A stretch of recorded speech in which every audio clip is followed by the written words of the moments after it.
నమస్తే, welcome to Nationalist hub. ఇప్పుడు తెలంగాణలో హైడ్రా ప్రకంపనలు సృష్టిస్తోంది.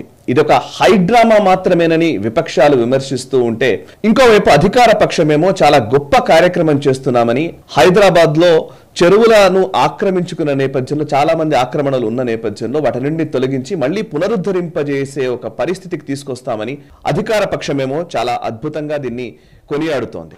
ఈ క్రమంలోనే ప్రతిపక్షంలోని బీజేపీ ఎంపీ ఈటల రాజేందర్ కొన్ని ఎక్కడైతే కూల్చివేతలు జరిగాయో ఆ ప్రాంతాలని పరిశీలిస్తున్న క్రమంలో పెద్దవాళ్లవి భూముల్ని, వాటిని ఆక్రమణల్ని వాటిని తొలగించే ప్రయత్నం చేస్తున్నారు. అది మాత్రమే అందరికీ కనబడుతున్నట్టుంది. కానీ పేద ప్రజల ఇళ్లు చాలా పోతున్నాయి. చాలా మంది పేద ప్రజలు వాళ్ళ ఇళ్లను కోల్పోతున్నారు, వాళ్ళ ఇళ్లను కూల్చేస్తున్నారు అంటూ ఆయన చెప్పడం జరిగింది. అంతేకాదు, ఇదే క్రమంలో అసలు ప్రొఫెసర్ నాగేశ్వర్ ఎవరైతే ప్రొఫెసర్గా మేధావిగా చాలా మంది ఒక మాధ్యమాన్ని రన్ చేస్తున్నటువంటి వ్యక్తి, తనకి కేవలం ఎన్కన్వెన్షన్ కూల్చివేతే కనబడుతోంది కానీ ఇంకా అనేక ఇళ్లు కూల్చివేతలు కనిపించట్లేదు, పేద ప్రజల ఇళ్లను కోల్పోతున్నది కనిపించట్లేదా అంటూ ఈటల రాజేందర్ వ్యాఖ్యానించారు. దానికి ఘాటుగా నాగేశ్వర్ కూడా స్పందించడం జరిగింది.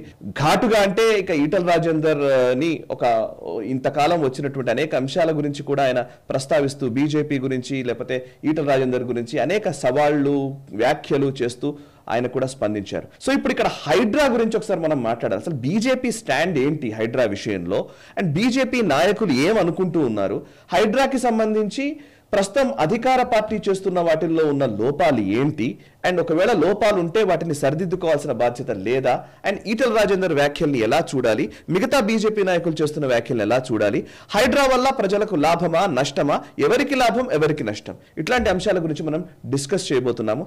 అండ్ ఈ అంశానికి సంబంధించి నేను బీజేపీ సీనియర్ నాయకులు వేణుగోపాల్ రెడ్డి గారితో మాట్లాడితే వారు ఈ అంశం గురించి విపరీతమైన రీసెర్చ్ చేశారు.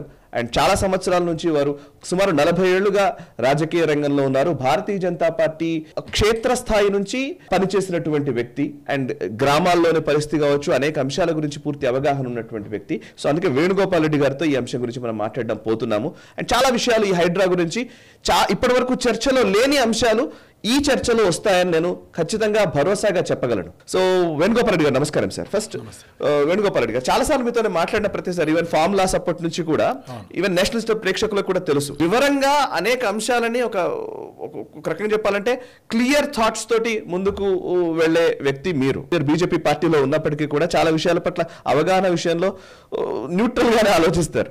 సో ఫస్ట్ హైడ్రా ఉద్దేశం ఏంటి, హైడ్రాని మీరు ఎట్లా అర్థం చేసుకుంటారు, మీరు ఎట్లా చూస్తారు అసలు హైడ్రాని? ముందు మీకు ధన్యవాదాలు చెప్తున్నా.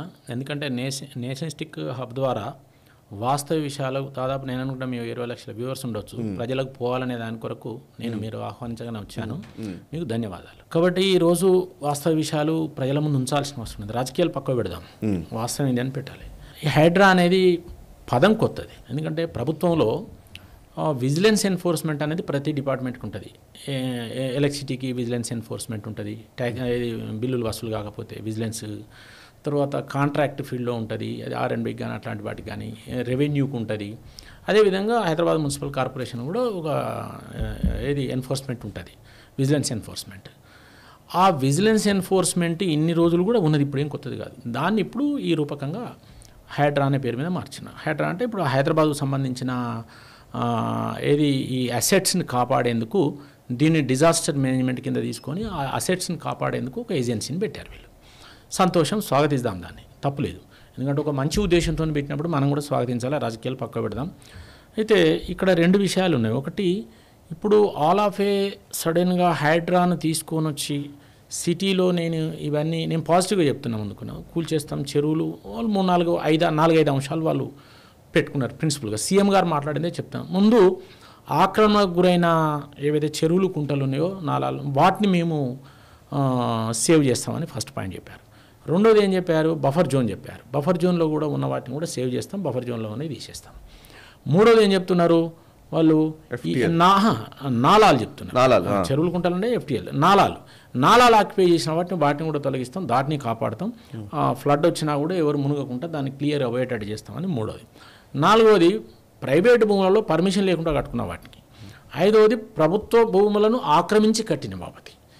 వీటి మీద మేము చర్యలు తీసుకుంటామని చెప్పి దీన్ని కూడా రింగ్ రోడ్ పరిధిలోనే ఫిక్స్ చేసి, ఇప్పుడు రింగ్ రోడ్ పరిధి అంటే మనకున్న హైదరాబాద్ సిటీ ఉన్న రింగ్ రోడ్ పరిధి, హైదరాబాద్ మెట్రోపాలిటన్ దీన్ని విస్తరించి హుడా కింద పెట్టేసి ఇప్పుడు దీన్ని మొత్తం దీని కింద తీసుకున్నాం. మనం దీని పరిధిలోనే మాట్లాడాలి. ఇప్పుడు నేను ప్లానింగ్ కమిషన్ మెంబర్ ఉన్నాను మైనర్ ఇరిగేషన్కు, వాజ్పేయి గారు 10th ఫేజ్ ప్లాన్లో. దీని మీద కాకతీయుల గడ్డ మీద పుట్టినాను నేను. కాకతీయుల యొక్క ట్యాంక్ ఇరిగేషన్ మాకు బాగా తెలుసు. ట్యాంక్ ఇరిగేషన్ కానీ లేకపోతే అంటే ట్యాంక్ ఇరిగేషన్ అంటే ఈ చెరువులు, కుంటలు, మీడియం చెరువులు, మీడియం ప్రాజెక్టులు, రాక్ఫిల్ డ్యామ్స్, చెక్ డ్యామ్స్ ఇవన్నీ మేము పరిశీలించి దీని మీద పనిచేసిన వాళ్ళం. ఈ 5 అంశాలలో వీళ్ళు ముందుకు పోయినప్పుడు ఒక సమగ్ర ప్రణాళికతోని ప్రజలకు ప్రభుత్వానికి లాభదాయకంగా పోతే అందరం స్వాగతించాలి, దాంట్లో ఎవరికి కూడా రెండో అభిప్రాయం లేదు. కానీ ఇప్పుడు తీసుకున్న ప్రోగ్రాంలలో ఆల్ ఆఫ్ ఏ సడన్గా తీసుకున్నారు. 1974 యాక్ట్ తీసుకొని అప్పటి నుంచి వీళ్ళు తీసుకొని ముందుకు పోతున్నారు. నేనేమంటున్నా, హైదరాబాద్కు విపరీతమైన జనాభా వచ్చి రోజు రోజుకు పెరుగుతూ పోతున్నప్పుడు సపోజ్ ఉదాహరణ చెప్తున్నా, తెలంగాణ ఉద్యమంలో కూడా మాట్లాడినాం. 4000 చెరువులు, కుంటలు హైదరాబాద్ చుట్టుపక్కల అన్యాక్రాంతమైనవి. రెండోది భూములు కూడా అయినాయి, లక్షల ఎకరాలు భూములు అన్యాక్రాంతమైనవి. ఇప్పుడు ఫస్ట్ భూములకు తీసుకుందాం. గవర్నమెంట్ భూములు అన్యాక్రాంతమైన అనేది కనుక మీరు అనేది ఉంటే ఇప్పటి వరకు మీరు ఎన్ని భూములు బయటికి తీసిండు? ప్రభుత్వ భూములు లేననేది ఫస్ట్ పాయింట్. ప్రభుత్వ భూములు హైదరాబాద్ రింగ్ రోడ్డు లోపల ఉన్న దాని మీద మీరు తీసుకుంటున్న చర్యలలో ఎన్ని ప్రభుత్వ భూములు తీసుకోగలిగినారు? తీసుకుంటే సంతోషం, అదే ప్రభుత్వానికి లాభం, రేపు దాన్ని మనం ఉపయోగించుకోవచ్చు. కానీ ఇప్పటి వరకు ప్రభుత్వ భూములు తీసుకున్న దాఖలాలు ఎక్కడ కూడా వాళ్ళు చెప్పలేదు. ఏమైనా ఓటారా వచ్చినాయేమో తెలియదు కానీ చెప్పలేదు. 40 ఎకరాలు అన్నారు. 40 ఎకరాలు కూడా ఎఫ్టీఎల్ కింద కూలగొట్టిన ప్లేస్లో ప్రైవేట్ భూముల లెక్క చెప్తాను కానీ, కూలగొట్టిన వాటి విస్తీర్ణం చెప్తాను కానీ ప్రభుత్వ భూములు కాదు. ఒకవేళ ప్రభుత్వ భూములలో అక్రమంగా కట్టినోడు అమ్ముకొని పోతాడు కదా, ఎవరో అపార్ట్మెంట్ కడతానో విల్లా కడతానో కొనుక్కుంటారు మధ్యతరగతులు, వాళ్ళు మళ్ళీ అమ్ముకుంటుంటారు. ఒకవేళ ప్రభుత్వ భూమును తీసుకునే పరిస్థితి ఉంటే తీసుకునే పరిస్థితి ఉండి వేరే కన్స్ట్రక్షన్ అయిపోయి పర్మిషన్ వచ్చి కన్స్ట్రక్షన్ అయ్యే వలన ఇళ్ళల్లో రెసిడెన్స్ ఉన్నారనుకోండి, వాళ్ళు మధ్యతరగతి వాళ్ళు, లేదంటే ఇంకా కొద్దిగా ఎక్కువ ఉండవచ్చు. కానీ వాళ్ళకి ఏం తెలియదు కదా, పర్మిషన్ చూసుకొనుకున్నారు కదా, ఇప్పుడు వాళ్ళని ఎట్లా కూలగొడతావు?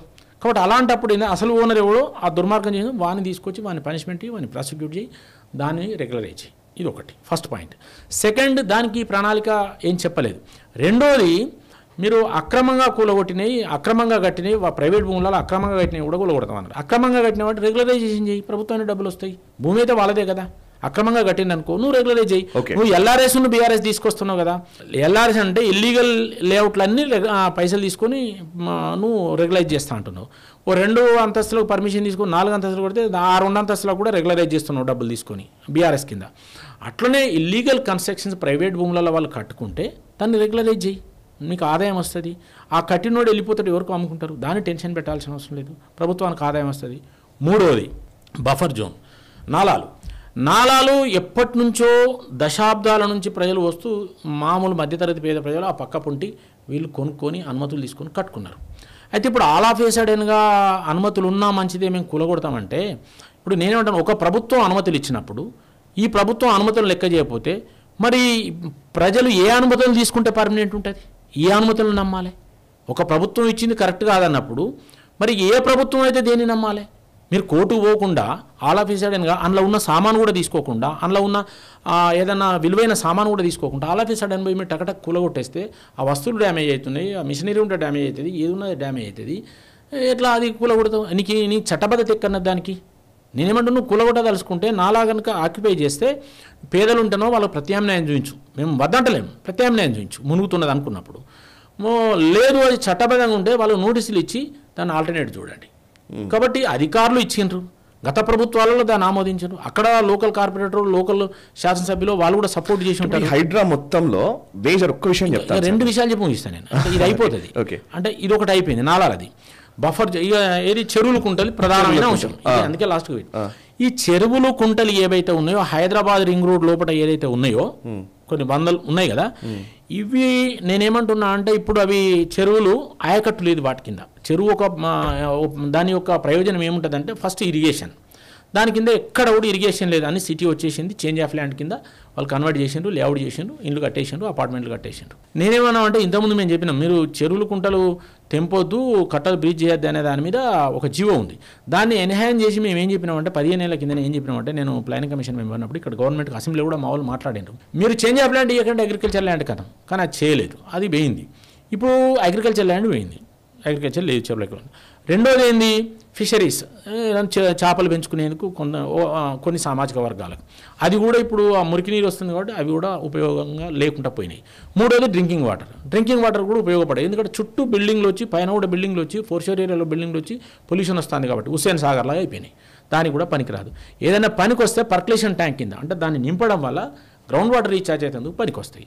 తర్వాత దానికి 4 షోర్ బండేసి గ్రీనరీ డెవలప్ చేసి చిల్డ్రన్ పార్క్ అదో ఇది వచ్చేసి ఆ చుట్టుపక్కల ఉన్న కాలనీస్ అక్కడ కాస్త వచ్చి సేద తీరేందుకు, ఏదన్నా డెవలప్ చేసేందుకు, పార్క్ డెవలప్ చేసేందుకు ఉపయోగపడతాయి. అవి చేయాలి. ఇప్పుడు ట్యాంక్ బండి చేసింది కదా, ట్యాంక్ బండి చేసినట్టు మరి అవి చేయాలంటే ప్రభుత్వం ఒక సమగ్ర ప్రణాళిక తయారు చేసి ఒక్కొక్క చెరువు, అందులో ఎవరన్నా ప్రైవేట్ భూములు, చెరువులు, కుంటలలో కూడా ప్రైవేట్ భూములు ఉన్నాయి, ఎక్సాల్ పట్టా కాదని చెప్పి ఒరిజినల్ పట్టాలు ఉన్నాయి, ప్రైవేట్ భూములు ఉన్నాయి.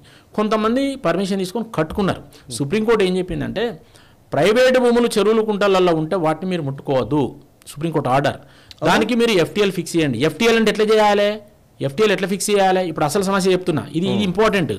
FTL ఎట్లా ఫిక్స్ చేయాలి అంటే ఫస్ట్ చెప్పండి సార్. ఫుల్ ట్యాంక్ లెవెల్ అంటే చెరువు నిండినప్పుడు దాన్ని ఫుల్ ట్యాంక్ లెవెల్. చెరువు ఎప్పుడు నిండి మత్తడి పోతే ఫుల్, ఇప్పుడు మత్తడి పోసి అంటే చెరువు నిండింది అంటాం, మత్తడి పోతే కుంట నిండింది అంటాం.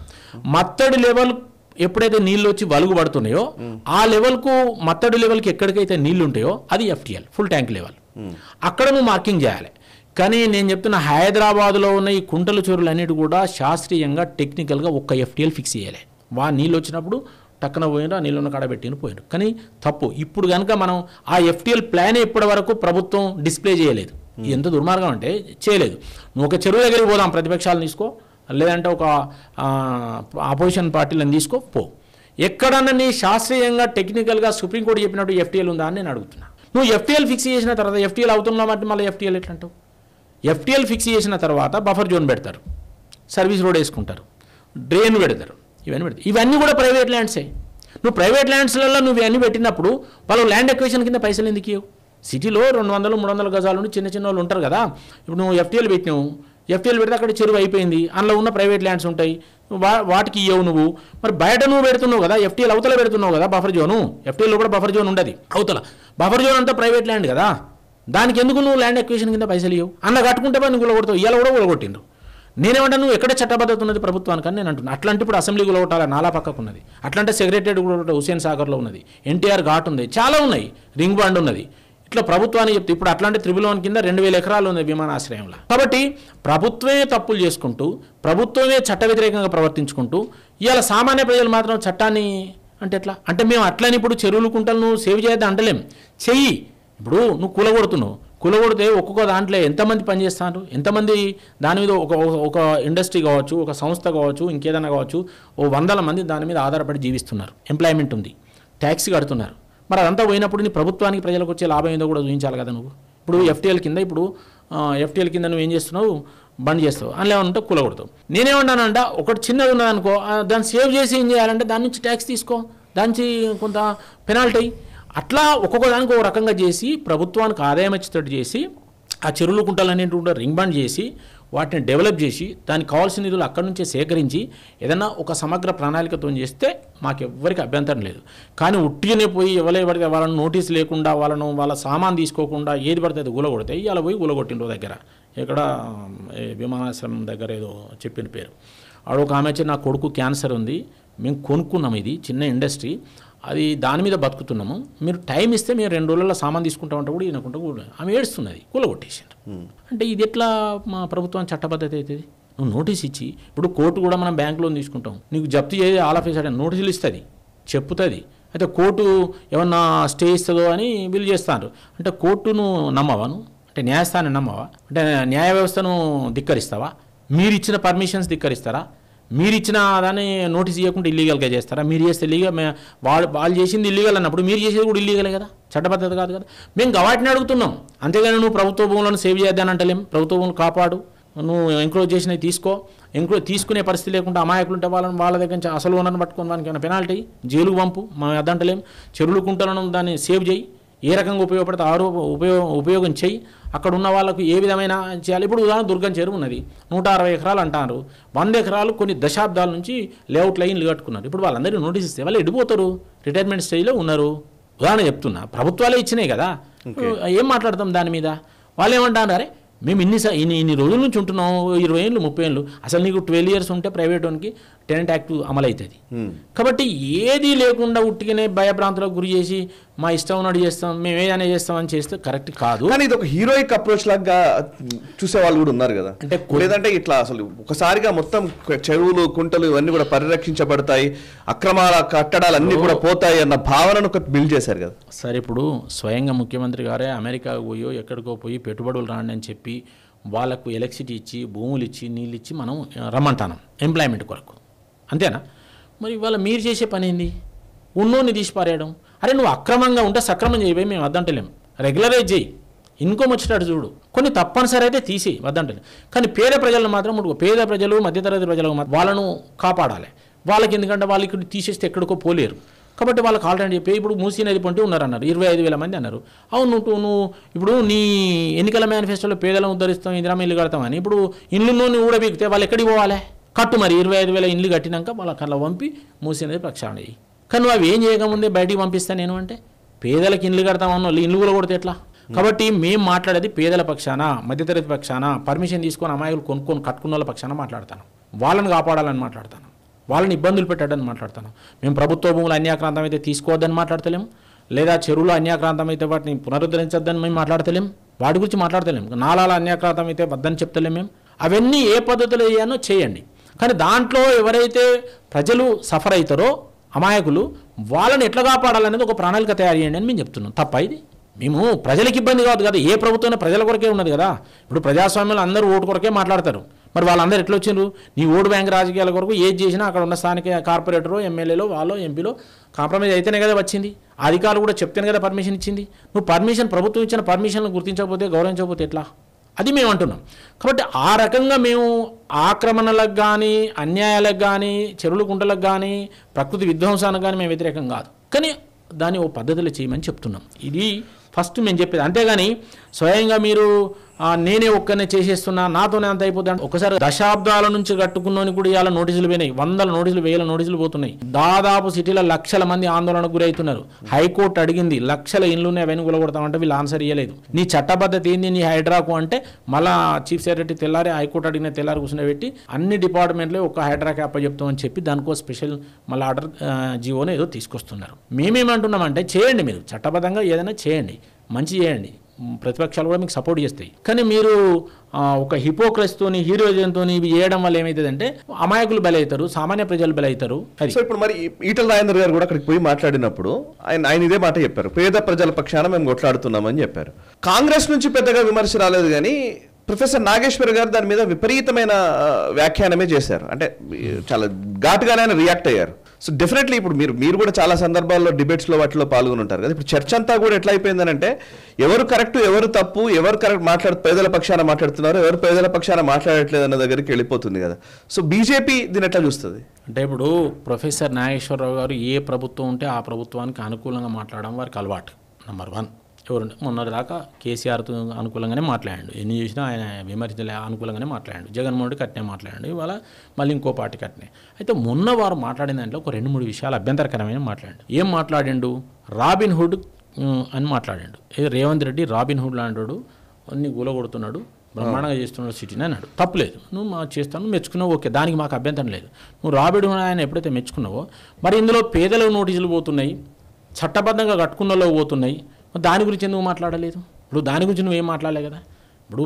ఇప్పుడు ఆయన పార్లమెంట్ సగం సిటీ రాజేందర్ గారి పార్లమెంట్ ఉంది, ఆయన చెరువుల దగ్గరికి పోతున్నాడు, నోటీసులు కట్టలు వస్తున్నాయి, కట్టలు జమ చేసి పట్టుకుంటున్నాడు, చూపిస్తున్నాడు. వాళ్ళంతా మధ్యతరగతి పేద ప్రజలు, వాళ్ళు 20-30 ఏళ్ళ నుంచి ఉంటున్నాడు. కొన్ని చెరువుల పేర్లు కూడా చెప్పిండు, వాళ్ళు చెర్ల లేరు, బయట ఉన్నారు, ఫోర్షోర్ ఏరియా అంటున్నారు, కానీ వాళ్ళకు కూలగొట్టద్దు, వాళ్ళు ఎప్పటి నుంచి 30 ఏళ్ళ నుంచి ఉంటున్నారని చెప్తున్నాడు. ఇవన్నీ చెప్పినప్పుడు నువ్వు రాబిన్హుడ్ అంటే ఏంది? రాబిన్హుడ్ ఏం చేసిండు? రాబిన్హుడ్ చట్ట వ్యతిరేకమైన పనులను చేసి దోపిడీ చేసి ఆ డబ్బులు తీసుకుపోయి పేదలో పంచిండు. అంటే ఇప్పుడు మరి రేవంత్ రెడ్డి గదే చేస్తాడా? ఇప్పుడు చట్టవ్యతిరేకమైన పనులు చేస్తాను నేను అడుగుతున్నా ఆయనను. కాబట్టి ఆ విధంగా మాట్లాడుతూ ఆయన ఇంకేం ఎక్సీడ్ మాట్లాడంటే ప్రతిపక్షాలు ఏం చేయలేవు, ఆయన ప్రశ్నించలేవు. ఇప్పుడు ఆయనక మొత్తం ప్రజలు ఉన్నారు, ఆయనను ప్రతిపక్షాలు కూడా టీఆర్ఎస్ కానీ బీజేపీ కానీ ఈవెన్ వితిన్ కాంగ్రెస్ కూడా ఎవ్వరు ఏం చేయలేరు, ఆయన ఏం చేయలేరు అన్నట్టు ఇవన్నీ మాట్లాడాడు. మాట్లాడితే అప్పుడు రాజేందర్ గారు ఏమన్నారంటే మీరు ఇక్కడ చాలామంది సఫర్ అవుతున్నారు, పర్మిషన్ తీసుకొని కట్టుకున్న వాళ్ళు సఫర్ అవుతున్నారు, చాలామంది పేదలు సఫర్ అవుతున్నారు. ఇవన్నీ నీకు కనిపిస్తలేవా? నువ్వు ఒక సూడో మేధావిలాగా మాట్లాడుతున్నావు, ఏదో రాబిన్ హుడ్ అని దృష్టిలో పెట్టుకొని ఆయన అన్నాడు. ఆయన క్యాజువల్గా అన్ని విషయాలు మాట్లాడుతూ దీంట్లో సఫరర్స్ ఉన్నారు, వీళ్ళ గురించి మాట్లాడకుండా మీరు రేవంత్ రెడ్డి పొగుడుతున్నారు అంటే వీళ్ళందరూ బలి పశువులు కానీ అని మాట్లాడాడు. మాట్లాడినప్పుడు దాన్ని పాజిటివ్గా తీసుకోకుండా ఆయన మీద 2-3 రోజుల నుంచి వీడియోలు పెట్టడం మొదలుపెట్టండి. ఆయన ఈగో ఫీల్ అవుతున్నాడు, ఏదో ఫీల్ అవుతున్నాడు. ఫీల్ అయిపోయి ఆయన ఏం చేస్తున్నాడు, బీజేపీలో కూడా కొంతమంది ఈయనకు వ్యతిరేకం, ఇంకెవరో వ్యతిరేకం, ఆయన వ్యతిరేకం, ఈయన హోమ్ మినిస్టర్కు, ఈయన ప్రెసిడెంట్ కూడా మీకు ఇచ్చిండు, అది ఇవన్నీ నీకేం అవసరమే, నిన్ను ఎవడను అంటాడు, ఇవన్నీ నీ సబ్జెక్టా ఇది? ఇప్పుడు రాజేందర్ గారిని నువ్వు పర్సనల్ అటాక్ చేస్తున్నావు, ఏం చేస్తున్నావు? ఇవి మాట్లాడుతున్నావు అంటే సామధాన భేద దండోపేల ఓ విభేదం సృష్టించి ఈయనకు ప్రాబ్లం తయారు చేయాలని ఆయన కుట్రతో చేస్తున్నాడు. ఆయన భరించలేకపోతున్నాడు, ఆయన ఈగో ఫీల్ అవుతున్నాడు. గివే నువ్వు మాట్లాడేది మీద, నువ్వు ప్రజల పక్షాలు నిలబడు. రాజేందర్ గారు నువ్వు మాట్లాడు, ఫోన్ చేసి రాజేందర్ గారు నేను అట్లా అనుకోలేదు, వాళ్ళ సఫరర్స్ ఉంటే వాళ్ళకు కూడా నేను మాట్లాడతా అని చెప్పు. నువ్వు రాజేందర్ గారు నువ్వు మాట్లాడే స్థాయి కాదు, ఆకాశాన్ని పోయికున్నంత తేడా ఉన్నది నీకు ఆయనకు. అరే ఆయనే పేద కుటుంబం నుంచి వచ్చినాడు, ఆయనే అనేక సంవత్సరాలు ప్రజా జీవితంలో ఉన్నాడు, ఆయన సంపాదించుకునేది ప్రజల కొరకు పెట్టిండు. తెలంగాణ ఉద్యమకాడు, నువ్వెన్నడు తెలంగాణ ఉద్యమంలో పాల్గొనలే, నువ్వు సమైక్యవాదివి, నువ్వెన్నడు తెలంగాణ ఉద్యమం చేసినావు. కాబట్టి ఆయనను మాట్లాడితే ఎట్లా?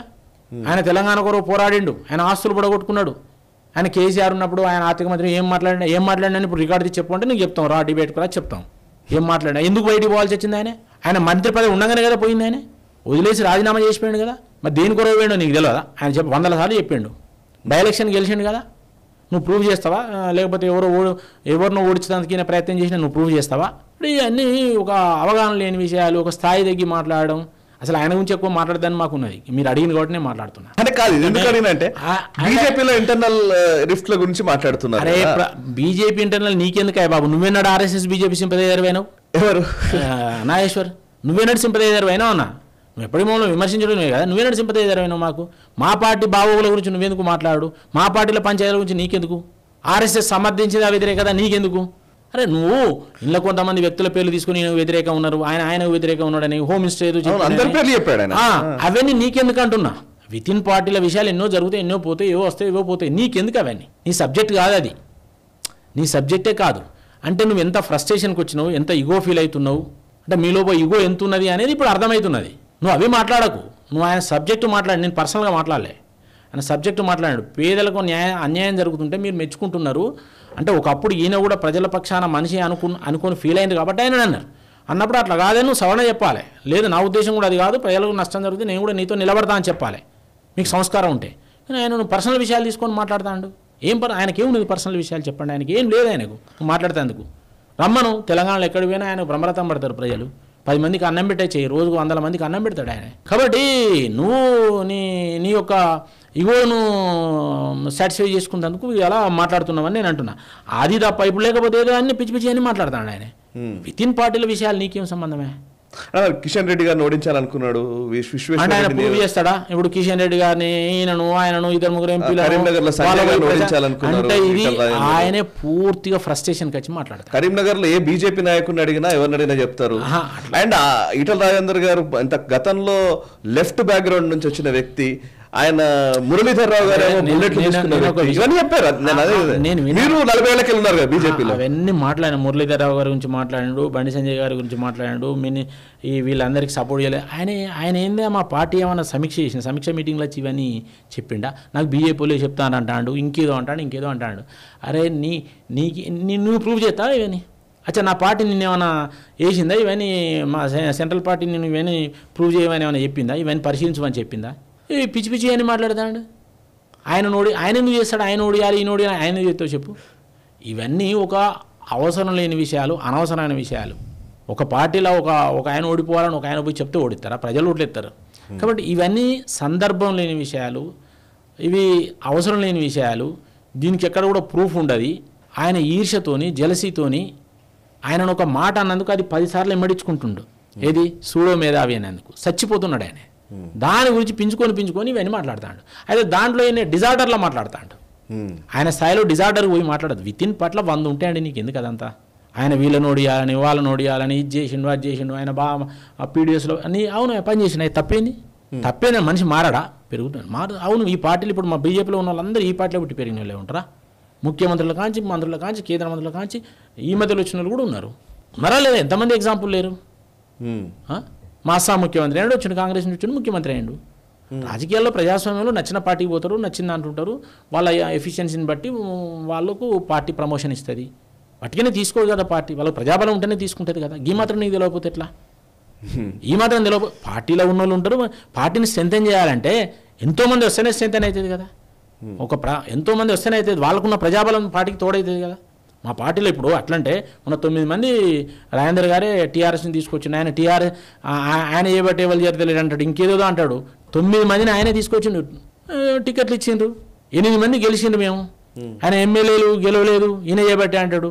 మరి 8 మంది ఎంపీలు ఈయన చేయబట్టే గెలిచినట్ట? నేను అక్కడ సగం ఎంపీలు మేము గెలిచినాం కదా.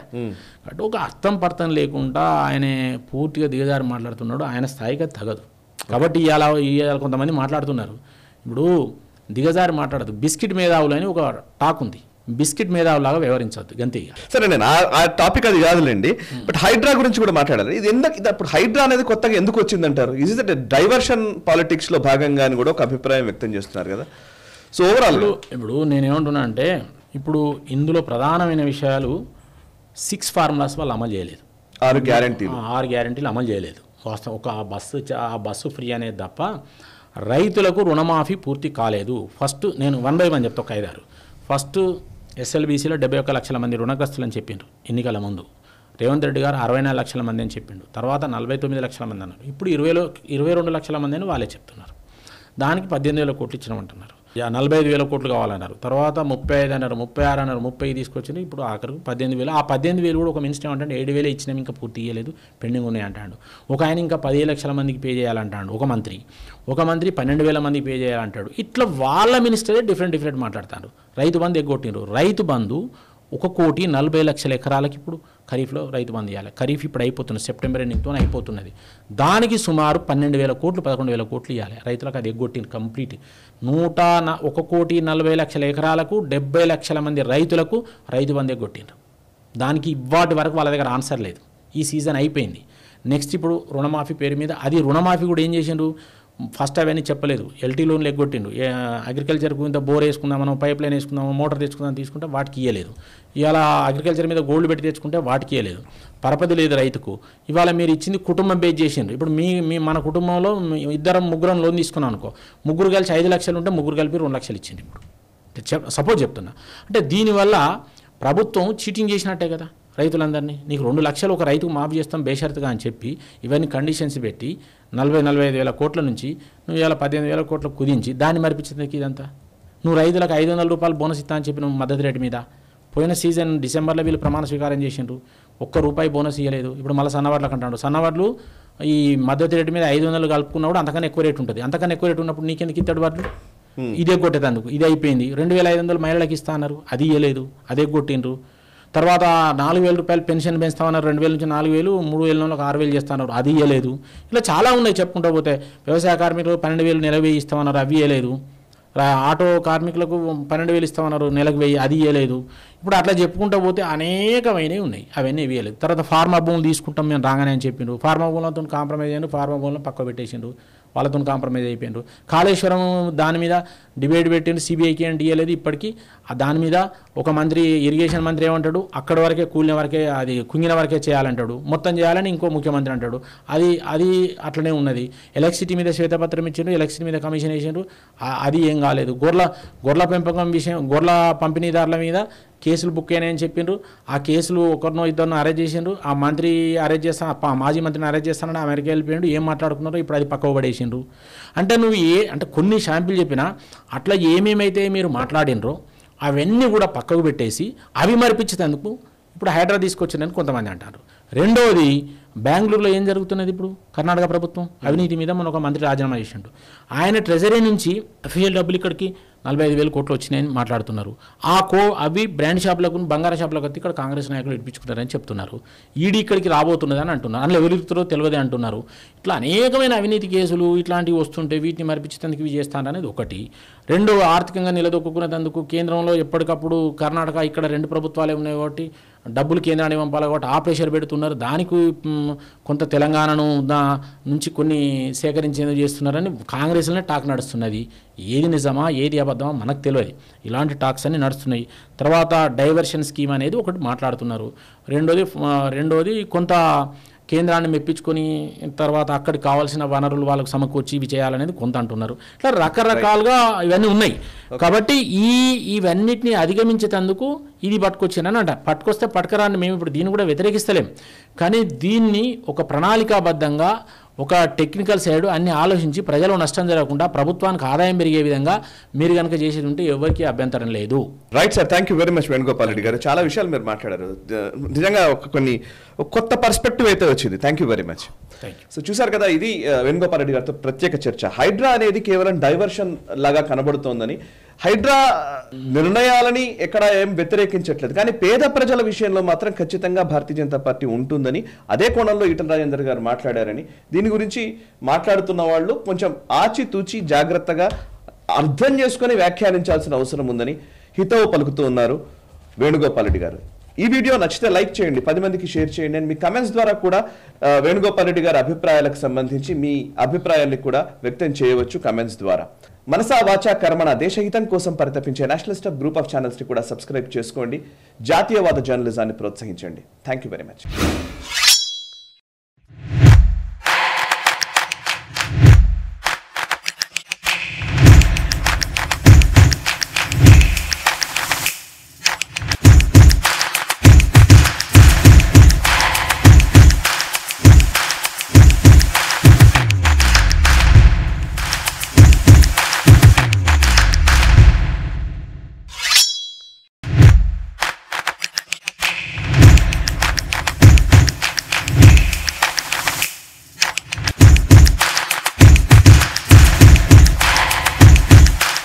ఈ వీడియో మీకు నచ్చినట్టయితే లైక్ చేయండి, 10 మందికి షేర్ చేయండి. అలాగే కామెంట్ల రూపంలో మీ అభిప్రాయాలను మాతో పంచుకోండి. Nationalist hub group of channels ను సబ్స్క్రైబ్ చేసుకుని తెలుగునాట జాతీయవాద జర్నలిజాన్ని ప్రోత్సహించండి. ఈ వీడియో కింద ఉన్న బెల్ ఐకాన్ పై క్లిక్ చేయడం మర్చిపోవద్దు.